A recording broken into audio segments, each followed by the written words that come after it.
this stature, I think there should be quietness to the issue. Shri Prakash Singh Baraik.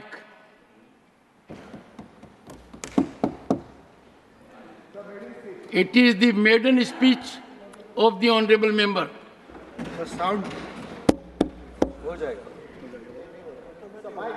Automatic हो जाएगा। धन्यवाद chairman साहब।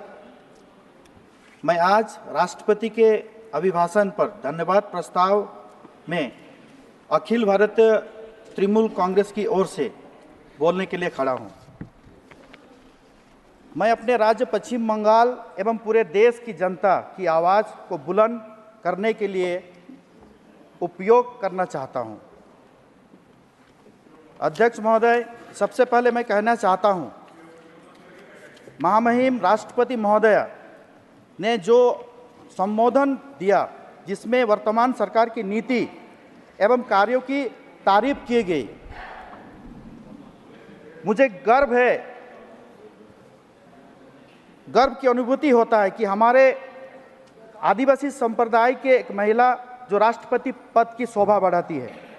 लेकिन मुझे कहने में अत्यंत दुख हो रहा है कि आदिवासी संप्रदाय के होने के बावजूद उनके संबोधन में एक भी आदिवासी समुदाय एवं उनकी समस्या का उल्लेखन नहीं हुआ है। यह वास्तविक दुखद है, क्योंकि मैं एक आदिवासी परिवार से ही आता हूं। मैं जब संसद परिसर में प्रवेश किया तो मुझे पहले जैसे अनुभव नहीं हुआ। Let him speak. हमारे स्वतंत्र सेनानी जो सभी के सेनानी के सभी मूर्तियों को किसी अन्य स्थान पर स्थानांतरित किया गया है, चाहे वो राष्ट्रपिता महात्मा गांधी की हो, चाहे भारत के संविधान निर्माता डॉक्टर भीमराव अंबेडकर की हो, चाहे धरती आबा भगवान वीर बिरसा मुंडा की हो, अन्य स्थान पर स्थानांतरित किया गया। वे केवल स्वतंत्र सेनानी नहीं बल्कि आदिवासी या भारत के सभी लोगों के अधिकार के लिए संघर्ष किए थे। हमारे वे भगवान हैं। पहले जब संसद परिसर पर आता था तो मुझे गर्व का अनुभव होता था। हमारे क्रांतिकारी के मूर्ति हर जगह थे, हमें उनकी दर्शन को मिलती थी, याद दिलाते थे हम यहाँ हैं तो क्यों हैं। पश्चिम बंगाल के माननीय मुख्यमंत्री आदिवासी समाज के लिए बहुत सारा काम किया। हमारे सरकार ने 2011 में सत्ता में आने के बाद आदिवासी कल्याण दफ्तर बनाया ताकि आदिवासियों की भलाई हो।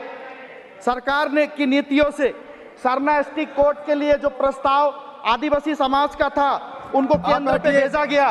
बोलने दीजिए, उसको केंद्र पे भेजा गया एप्लीकेशन करने के लिए। आप बैठिए। मैं ऐसा एक क्षेत्र से आता हूं महाशय। माननीय संजय सिंह जी आप भी चुप रहे और आप सब चुप रहे प्लीज। मैं ऐसा एक क्षेत्र से आता हूं महाशय जो बंगाल के एक ऐसा क्षेत्र है जो चाय बागान से प्रसिद्ध है एवं एक चाय बागान का बेटा हूं, खुद भी चाय श्रमिक हूं। माननीय मुख्यमंत्री ममता दीदी के आशीर्वाद से ये बंगाल में बैठे नॉर्थ बंगाल के जितने भी चाय बागान, चाहे वो आदिवासी, राजवंशी, बोरो, टोटो, राभा, मेज, बंगाली, बिहारी, ये कम्युनिटी के बसवास है, उनका रिप्रेजेंट करने के लिए इस जगह पे मैं आया हूं। पहले मुझे बोलने का मौका दीजिए।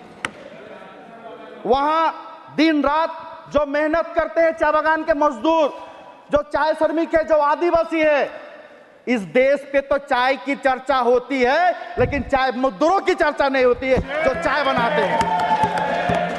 एक भी मजदूर की चर्चा नहीं होती है। सबसे पहले 1951 अमेंडमेंट एक्ट को चेंज कीजिए। 99% पॉपुलेशन जो चाय की प्रोडक्टिविटी करती है वो ट्राइबल एवं आदिवासी है। 11 स्टेट में चाय का प्रोडक्टिविटी होता है लेकिन चाय बागान के मजदूरों का हालत क्या देखे आप कभी भी ये काम नहीं किए। चाय बागान का मजदूर का क्या अवस्था है ये आपको मालूम नहीं है, क्योंकि आप चाय बागान के नहीं हैं। मैं चाय बागान का वर्कर हूं, वहां का बेटा हूं, अधिकार है मुझको बोलने का। आज इस स्थिति में चाय बागान है जो केंद्र शासित 4 चाय बागान बानरहाट, चूना भट्टी, न्यू डुअर्स एवं कारबाला टी स्टेट जो जलपाईगुड़ी जिला में आता है एवं पश्चिम बंगाल से रिलेटेड है, जो केंद्र सरकार चलाता है। ये चाय बागान अभी कई महीना से उनका पेमेंट रोका गया, प्रोविडेंट फंड रोका गया, ग्रेजुटी रोका गया, करोड़ों रुपया का बकाया पैसा रोका गया। किसने रोका? माननीय आप ही लोग ने रोका। एवं ये चाय बागान के मजदूर बेहोश होके NH-31 के में जाके धर्मघट पे बैठे हैं। इसके पहले भी हम लोग प्रोविडेंट फंड की आवाज उठाए, इसके पहले भी हम लोग पीएफ की आवाज उठाए। जो मजदूर 250 रुपया की हाजिरा में काम करता है, उसका 12% पैसा काट के पीएफ ऑफिस में जमा किया जाता है। किसका ऑफिस है पीएफ ऑफिस? केंद्र शासित का दफ्तर है।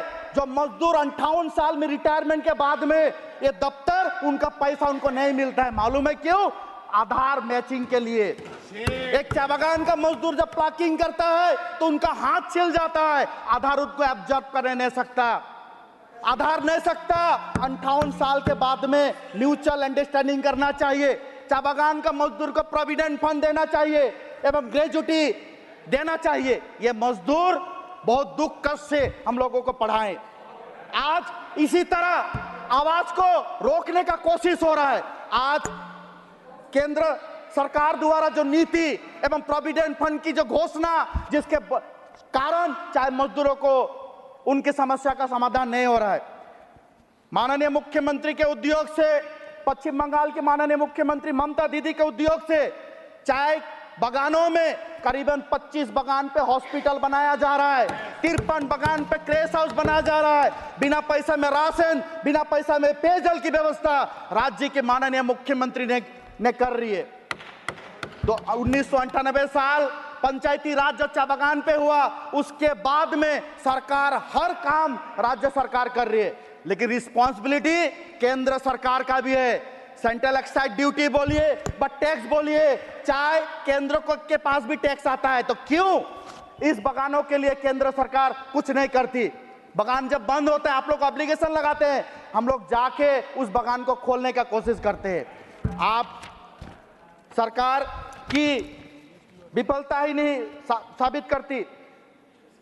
पिछले 10 वर्ष केंद्र सरकार अपनी नीति के माध्यम से बंगाल की ही नहीं, देश के युवाओं को धोखा दिया। प्रधानमंत्री महोदय 2014 में वादा किए थे हर साल 2 करोड़ नौकरी होगी। 10 साल बीत गए, इस वादे का क्या हुआ? हर साल नौकरियों की कटौती होती जा रही है। वास्तविकता यह है 10 वर्षों में बेरोजगार का स्तर बढ़ते ही जा रहा है। अंतर्राष्ट्रीय श्रम संघ ILO की रिपोर्ट बताती है कि भारत में कुल रोजगार कार्यबल में से लगभग 83% युवा हैं। संसद के रिकॉर्ड के अनुसार में इस वर्ष 7,22,000 की नौकरी है दी गई। कुल बेरोजगार युवा बेरोजगार सड़कों पे घूम रहे हैं और सरकार के पास इसकी कोई योजना ही नहीं। बेरोजगार के कारण युवा मानसिक तनाव के शिकार हो रहे हैं।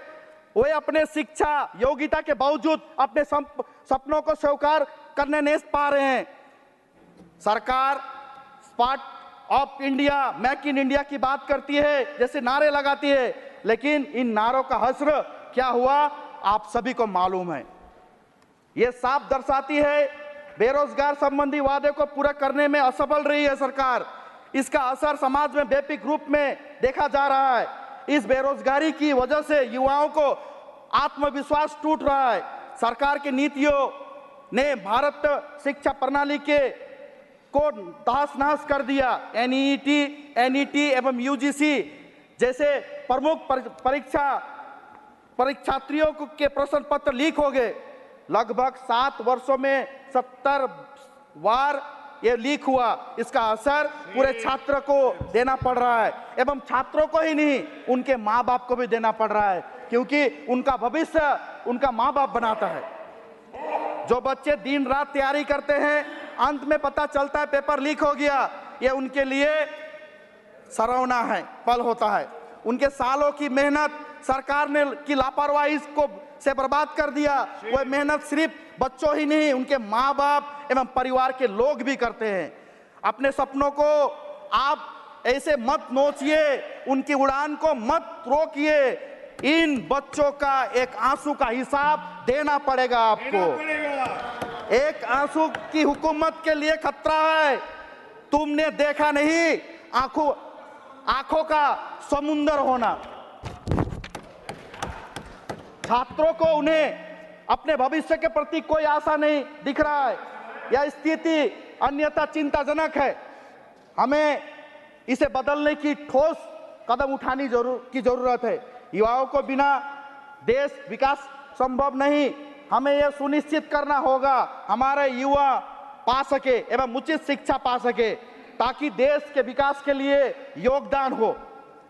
सरकार ने बड़ी धूमधाम से वादे के साथ एनटीए का उद्घाटन किया।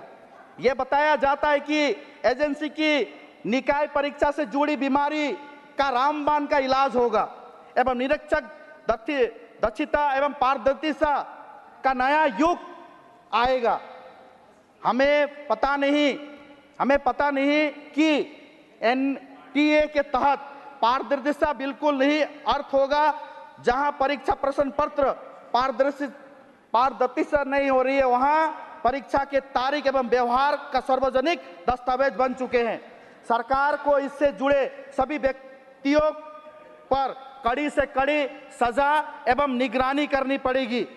हमारे नौजवान बेटे बेटियों के जीवन से खेलना बंद करना होगा। बंद करो। महिलाओं की सुरक्षा की बात आती है, जो सरकार मुद्दे पर आंख मूंद चुकी है। सरकार ने जो वादे किए थे, जो केवल वादे ही बनकर रह गए। महिलाओं की सुरक्षा के लिए ठोस कदम नहीं उठाया गया। महिला आज भी अपने घरों एवं सड़कों पर, कार्यस्थल के असुरक्षित महसूस करते हैं। पिछले वर्ष अंतर्राष्ट्रीय स्कोर एनसीआरबी के रिपोर्ट में साफ बताया कि महिला के खिलाफ आपराधिक मामला बढ़ चुका है। 2023 के रिपोर्ट के अनुसार 2021 एवं 22 तक महिलाओं के खिलाफ 4% भी आपराधिक मामला वृद्धि हुआ है। इसके बावजूद सरकार ने कोई ठोस कदम नहीं उठाया। महोदय, सरकार ने महिला आरक्षण विधेयक पारित किया, लेकिन ये आरक्षण का विधेयक कई इलेक्शन पे देखा गया। सीखिए तृणमूल की गवर्नमेंट से, माननीय मुख्यमंत्री ममता दीदी के गवर्नमेंट से, लोकसभा बोले व राज्यसभा बोलिए, आरक्षण महिलाओं को मिला, जिसका रिजल्ट आज दोनों हाउस में दिखा जा रहा है। महिलाओं की सुरक्षा के लिए दीदी ने बहुत काम किया, राज्य के माननीय मुख्यमंत्री ने। एवं इतना ही नहीं, जो बेटी पढ़ती हैं उनका साल में 750 रुपया करके मिलता है। एवं बेटी का उम्र जब 18 साल होता है, उनका अकाउंट में 25,000 रुपया मिलता है हायर एजुकेशन के लिए। और जो बेटी की शादी का उम्र होता है, उनके माँ बाप का अकाउंट में 25,000 रूपश्री का पैसा मिलता है। एवं सबसे बड़ी बात 140 करोड़ की जनता की आबादी है भारत, एवं 11 लाख की पॉपुलेशन की आबादी है बंगाल, जिसमें 11 करोड़ की आबादी है बंगाल, जिसमें साबित हो गया लक्ष्मी भंडार प्रकल्प, this is the big achievement to us, हमारे लिए बहुत बड़ी चीज है, जो माता बहने एवं बेटियों के अकाउंट पे, जो विवाहित होते हैं उनका अकाउंट पे, जो ST/SC है 1200 रुपया, एवं जो लोग अदर कास्ट जनरल कास्ट है उनका अकाउंट पे 1000 रुपया करके मिलता है उनका परिवार चलाने के लिए। सरकार को सक्षम होना पड़ेगा। एकमात्र केवल विरोधी को दबा के नहीं, सबको मिला के काम करना पड़ेगा। सबसे बड़ी बात, हमें सबको लेके चलना है, राष्ट्र निर्माण का काम करना है, जिसमें सबका योगदान रहे। एवं इस अधिवेशन में मैं बोलना चाहता हूं, सरकार का काम निष्पक्ष होगा, सरकार सबके लिए काम करेगा, केवल एक को टारगेट करके नहीं।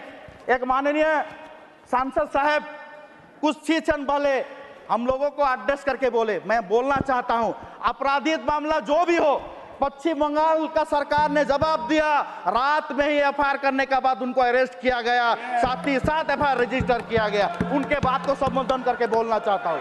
आप पहले अपना स्टेज देखिए, अपना जगह देखिए, हम लोग शेयर को एड्रेस कर रहे हैं। ये सरकार जो भी है, ये सरकार गरीबों की सरकार नहीं है, ये आदिवासियों की सरकार नहीं है, ये अल्पसंख्यक की सरकार नहीं है। आने वाला दिन में सचेतन होना पड़ेगा, नागरिक को आवाज उठाना पड़ेगा एवं यूनाइटेड होना पड़ेगा।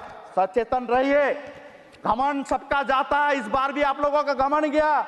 आप लोग सही तौर पे सही जगह पे आए, अहंकार मत कीजिए, समय अनुसार में जवाब मिलेगा। ये घमंड आपको चूर चूर करेगा, आने के लिए वेट कीजिए। धन्यवाद। Honourable Shri KRN Rajesh Kumar.